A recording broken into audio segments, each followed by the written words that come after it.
Panginoon, turuan mo akong maging matapang at hindi nalulukuban ng takot, disiplinado sa mga nakakababa o nakakataas man. May turing na kapatid, maging sa kaibigan o kaaway, matuwid sa harap ng paniniwala. Panginoon, turuan mo akong maging matapat na tagapagtanggol ng naaapi, magiting na tagapagtaguyod ng bandilang Pilipino, may kalayaan at pagkakaisa, mabuti, hindi naghihintay ng kapalit at hindi nagtatanim ng galit. Matapat sa aming bansa at paniniwala, kalmado sa galit at sa pighati, maginoo sa tagumpay at pagkatalo, taimtim, walang pag-iimbot at walang pagkapalalo.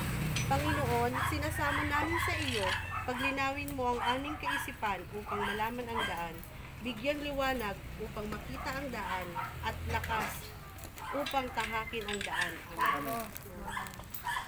Muli, maraming salamat.